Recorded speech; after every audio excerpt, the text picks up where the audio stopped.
Hello students, this is class 11th economics and this is introduction and central problems of the economy here. देखिए starting में हमने जब statistic पढ़ा था तो हमने आपको बताया था कि इकोनॉमिक्स क्या है. इकोनॉमिक्स की डेफिनेशन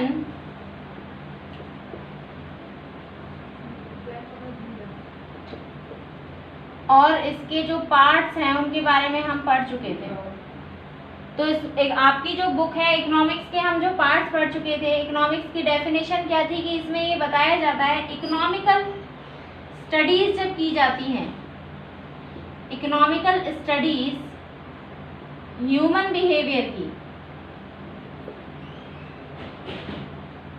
बिहेवियर की इकोनॉमिकल स्टडीज करने को ही हम क्या कहते हैं, इकोनॉमिक्स कहते हैं.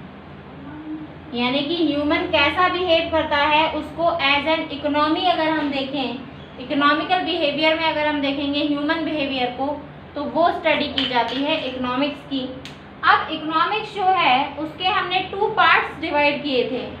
इकोनॉमिक्स के जो 2 पार्ट्स थे वो ये थे micro economics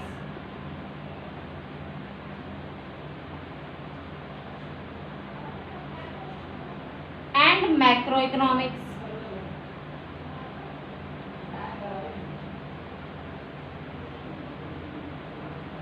micro economics and macro economics, micro and macro economics, ये 2 पार्ट्स हैं हमारे इकोनॉमिक्स के. अब ये जो दोनों पार्ट्स हैं माइक्रो एंड मैक्रो इकोनॉमिक्स, इन दोनों के बारे में हम थोड़ा सा डिटेल में पढ़ लेते हैं. जिन्होंने नहीं पढ़ा है वो भी ध्यान से देख लें एक बार. Microeconomics first of all,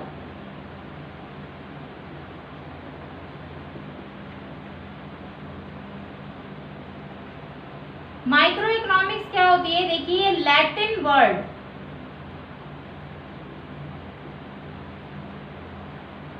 माइक्रॉस से बनी है. लैटिन वर्ड माइक्रॉस से बना है. माइक्रो, इसका मीनिंग होता है स्मॉल, मीन्स बहुत छोटा. इसका मीनिंग क्या होता है, स्मॉल यानी बहुत छोटा, और इसमें स्मॉल यूनिट्स का. तो इसीलिए इसका मतलब क्या है, माइक्रो इकोनॉमिक्स यानी स्मॉल इकोनॉमिक्स. इस जो माइक्रो इकोनॉमी है इसमें हम स्टडी करते हैं स्मॉल यूनिट्स की, या ये कह सकते हैं सिंगल यूनिट्स की, इंडिविजुअल यूनिट्स की.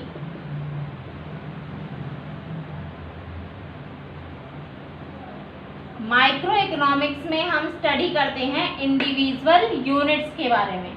इंडिविजुअल यूनिट्स कैसी, इंडिविजुअल यूनिट्स कैसी, that the equilibrium of one firm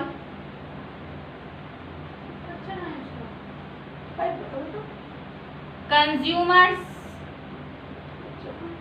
demand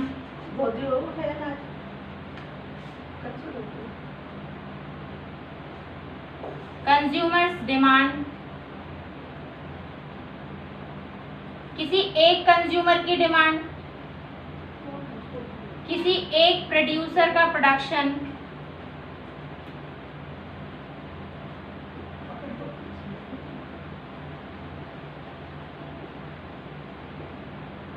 किसी एक कंज्यूमर की डिमांड, किसी एक प्रोड्यूसर का प्रोडक्शन. ये क्या है हमारे पास, इंडिविजुअल यूनिट्स. यानी किसी एक पर्सन के बारे में, किसी एक प्रोड्यूसर के बारे में, यानी उसके इकोनॉमिकल बिहेवियर के बारे में क्या करते हैं,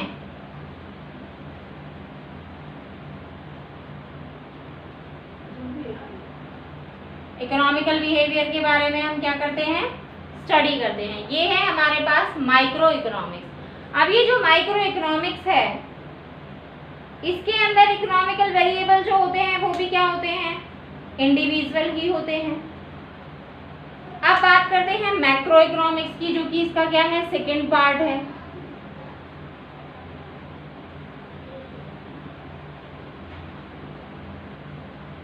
मैक्रो इकोनॉमिक्स क्या होता है, मैक्रो इकोनॉमिक्स भी ग्रीक वर्ड मैक्रोस से बना है. मैक्रो इकोनॉमिक्स किससे बना है, ग्रीक वर्ड मैक्रोस से बना है. इसका मीनिंग क्या होता है? बिग और लार्ज। बिग और लार्ज होता है इसका मीनिंग। ये है हमारा मैक्रोज। मैक्रोज का मीनिंग बिग और लार्ज। तो इसी से हमें पता चल जाता है कि इसमें हम जो स्टडी करते हैं वो करते हैं लार्ज यूनिट्स की।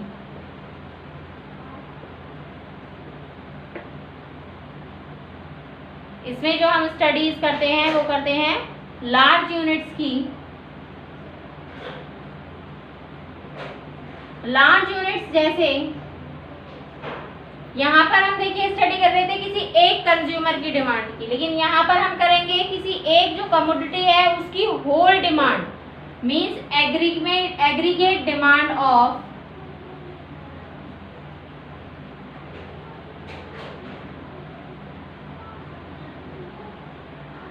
aggregate demand of any commodity। किसी भी डिमांड की, किसी भी कमोडिटी की एग्रीगेट डिमांड मीन्स उसकी होल डिमांड क्या है। या फिर एग्रीगेट सप्लाई, किसी एक प्रोड्यूसर की सप्लाई नहीं, किसी एक प्रोड्यूसर का प्रोडक्शन नहीं। क्या बात कर रहे हैं यहाँ पर हम? किसी कंट्री की कोई भी गुड की कंप्लीट सप्लाई क्या है, एग्रीगेट सप्लाई क्या है। यानी कि इसमें बात की जाती है लार्ज यूनिट्स की, होल की बात करते हैं इसमें हम बात करते हैं इंडिविजुअल की, यहाँ पर हम बात करते हैं होल, संपूर्ण, कंप्लीट। दोनों के डेफिनेशन आपको समझ में आ गई होगी अच्छे से। अब देखिए आपका जो एग्जाम है उसमें कई बार माइक्रो और मैक्रो में डिफरेंस करना आ जाता है, उसको हम देखते हैं कि हम इसमें डिफरेंस कैसे कैसे करेंगे।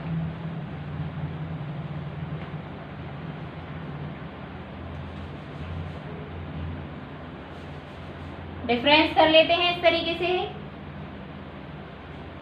इसमें देखिए फर्स्ट ऑफ ऑल तो हम यही लिख देते हैं कि ये तो किससे बना है? माइक्रोज से, जिसका मीनिंग होता है स्मॉल। आप कंप्लीट लिखेंगे। ये बना है मैक्रोज से, जिसका मीन्स क्या होता है? बिग और लार्ज।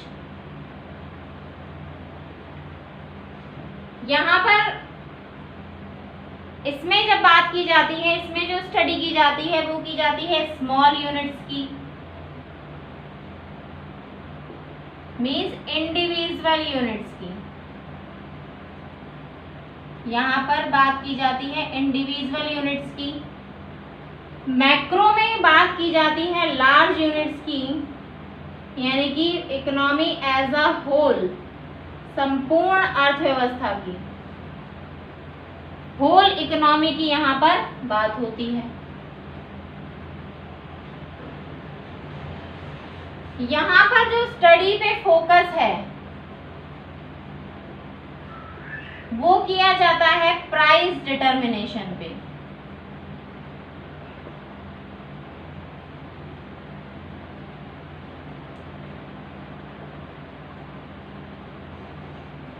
इसमें स्टडी पे फोकस किया जाता है प्राइस डिटर्मिनेशन पे और अलोकेशन ऑफ रिसोर्सेज पे,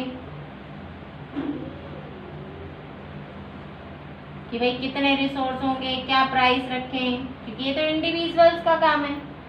यहाँ पर हम बात करते हैं नेशनल इनकम की,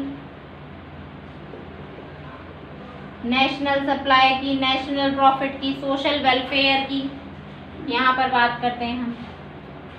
इसमें स्टडी किया जाता है जो इसके इंस्ट्रूमेंट है वो है जैसे डिमांड एंड सप्लाई, अभी मैंने बात की थी इसके बारे में। क्या है इसके इंस्ट्रूमेंट? Demand and supply.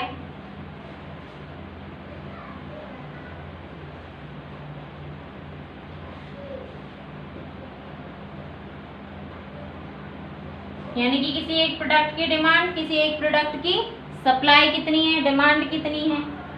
यहाँ पर हम स्टडी करते हैं एग्रीगेट डिमांड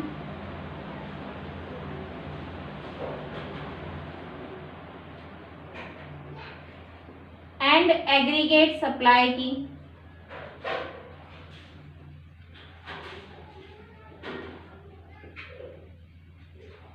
यहाँ पर हम स्टडी करते हैं aggregate demand and aggregate supply की।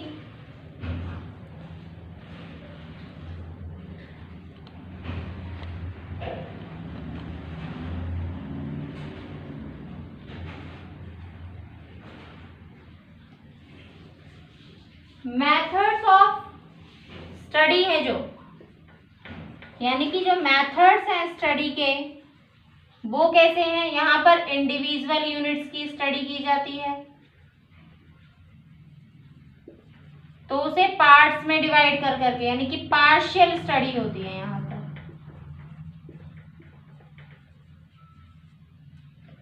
और इसमें जो स्टडी होती है वो पार्शियल ना होकर के क्या होती है, एग्रीगेट होती है। यहाँ पर जो स्टडी होती है वो पार्शियल ना होकर के क्या होती है, एग्रीगेट होती है, यानी जनरल इक्विलिब्रियम देखा जाता है।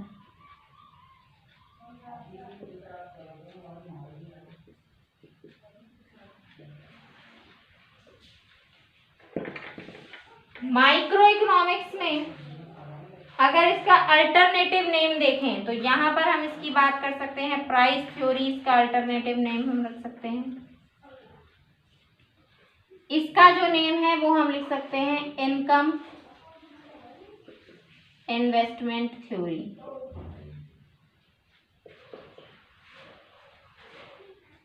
या फिर income employment theory.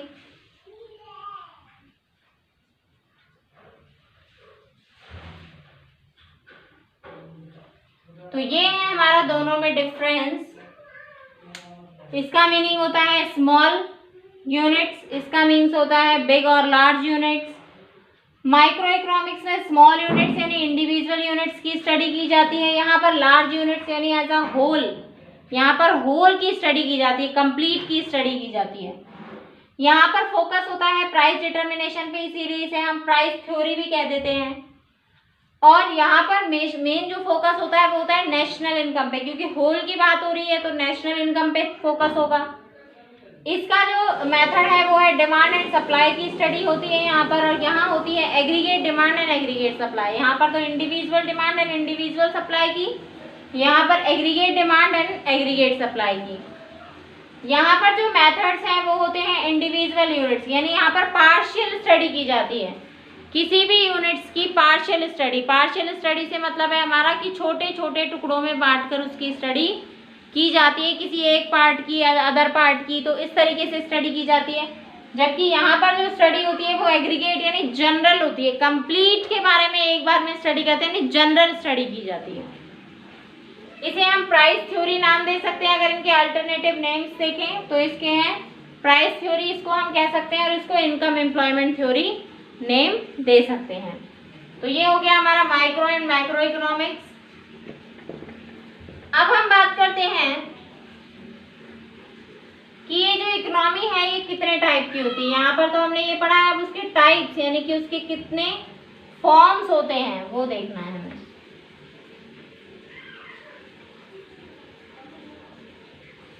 Types of economy.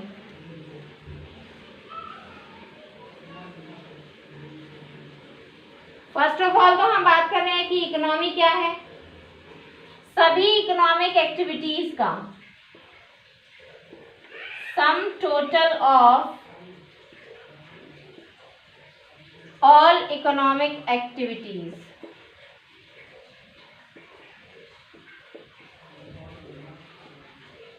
Sum total of all economic activities, सभी एक्टिविटीज का जो सम होता है। इकोनॉमिक एक्टिविटीज जिसमें कंजम्पशन आता है, इकोनॉमिक एक्टिविटीज का मतलब जैसे कंजम्पशन, प्रोडक्शन, ये सभी कंजम्पशन है, प्रोडक्शन है, सेविंग है, इन्वेस्टमेंट है, सेविंग, इन्वेस्टमेंट, ये क्या है, इकोनॉमिक एक्टिविटीज हैं। तो इकोनॉमिक एक्टिविटीज जो हैं इन सभी का सम टोटल क्या कहलाता है, इकोनॉमी। अब ये इकोनॉमी जो है वो कितने टाइप की होती है।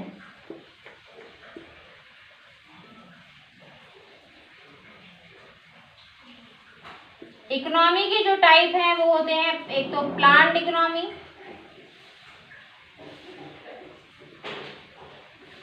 यहाँ पर इकोनॉमी के टाइप दिए गए हैं 3 आपको, planned economy, market economy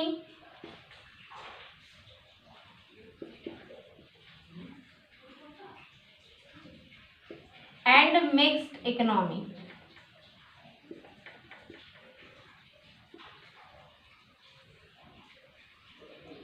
planned economy, market economy and mixed economy. तो इन तीनों टाइप्स को हम देखते हैं। फर्स्ट ऑफ ऑल हम देखते हैं क्या, यहाँ पर फर्स्ट ऑफ ऑल हम देखेंगे प्लान्ड इकोनॉमी। प्लान्ड इकोनॉमी देखिए क्या होती है।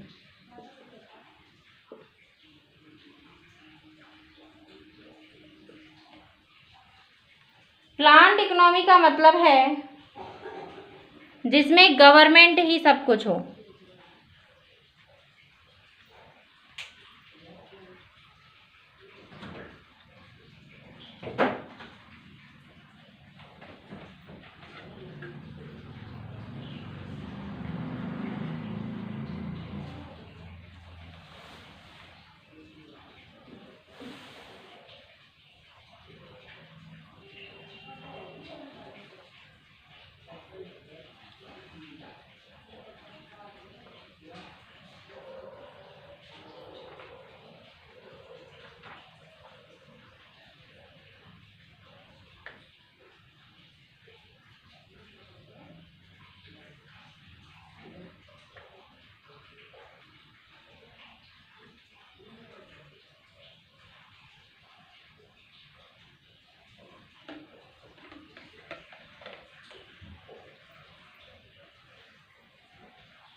तो प्लान्ड इकोनॉमी का मतलब है यहाँ पर हमारे पास जहाँ पर गवर्नमेंट ही सब कुछ हो, जहाँ पर जितने भी डिसीजंस हैं वो एक सेंट्रल अथॉरिटी द्वारा लिए जाएं।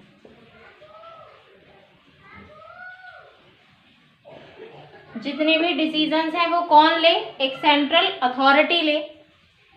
तो इनसे हम क्या कहते हैं, प्लान्ड इकोनॉमी, यानी सेंट्रल अथॉरिटी ही डिसाइड करती है कि इकोनॉमी कैसी होगी।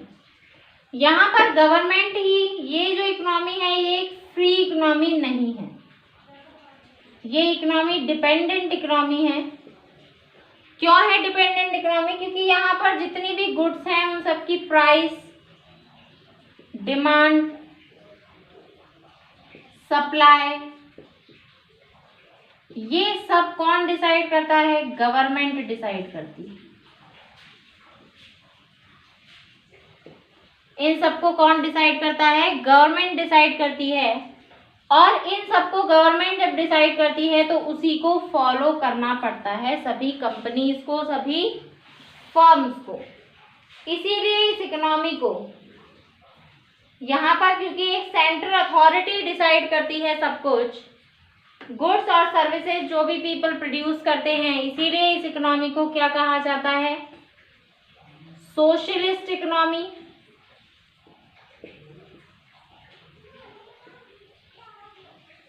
या फिर इसको सोशलिस्ट इकोनॉमी भी कहते हैं, या फिर कमांड इकोनॉमी भी कहते हैं, क्योंकि कमांड दी जाती है गवर्नमेंट के द्वारा।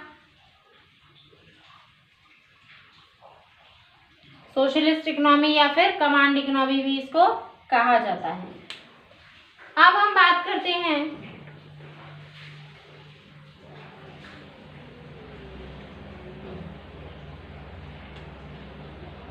मार्केट इकोनॉमी की।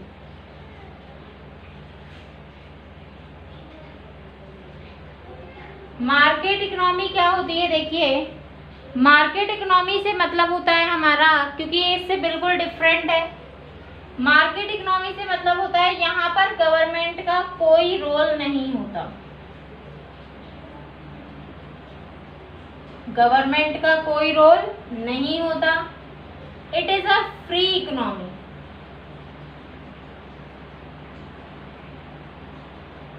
किसी पर भी डिपेंड नहीं होती,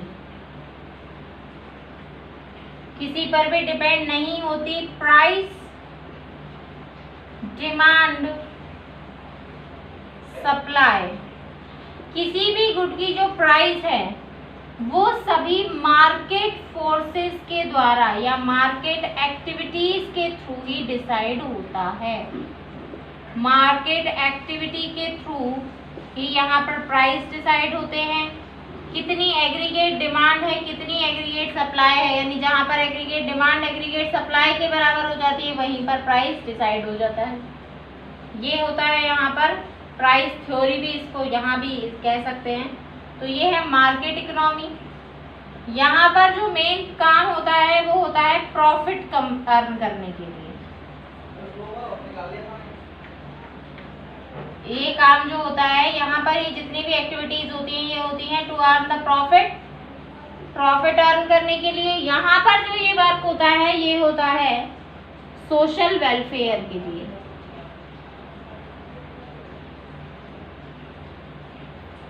इसके अलावा एक थर्ड इकोनॉमी होती है विच इज मिक्स्ड इकोनॉमी।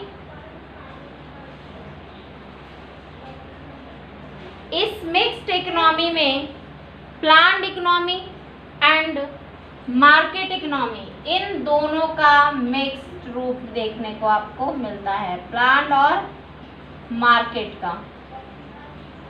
यानी यहाँ पर कुछ चीजें तो गवर्नमेंट के कंट्रोल में होती हैं और कुछ चीजें प्राइवेट जो एंटरप्रेन्योर्स होते हैं उनके कंट्रोल में होती हैं। गवर्नमेंट जो है वो बहुत सारी प्राइसेस वगैरह पर कंट्रोल भी रखती है, लेकिन प्रॉफिट अर्न करना कुछ जो फर्म्स होती हैं वो तो किसके अंडर में होती है, गवर्नमेंट के अंडर में। या फिर जो प्राइवेट फर्म्स होती हैं, प्राइवेट फर्म्स में भी गवर्नमेंट अपना कुछ शेयर रखती है और इसीलिए उसे क्या कहा जाता है, मिक्स्ड इकोनॉमी कहा जाता है। तो ये हो गया आपका तीनों के टाइप। अब कल हम पढ़ेंगे प्रोडक्शन पॉसिबिलिटी कर्व। ये जो हम बुक पढ़ रहे हैं ये है हमारी माइक्रो इकोनॉमिक्स। अब हम जो बुक पढ़ रहे हैं ये आपकी सेकेंड बुक है। फर्स्ट आपने स्टैटिक पढ़ी थी, स्टैटिक में हम काफी चैप्टर कर चुके हैं। मीन मीडियन मोड हमने अभी जस्ट रिसेंटली उसमें किया है और उससे पहले 4 चैप्टर्स हम कर चुके हैं उसके।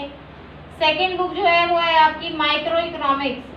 आज से हम माइक्रो इकोनॉमिक्स स्टार्ट कर रहे हैं। ये माइक्रो इकोनॉमिक्स का जो फर्स्ट चैप्टर है वो है पीपीसी। ये जनरल इंट्रोडक्शन था। पीपीसी मतलब प्रोडक्शन पॉसिबिलिटी कर्व।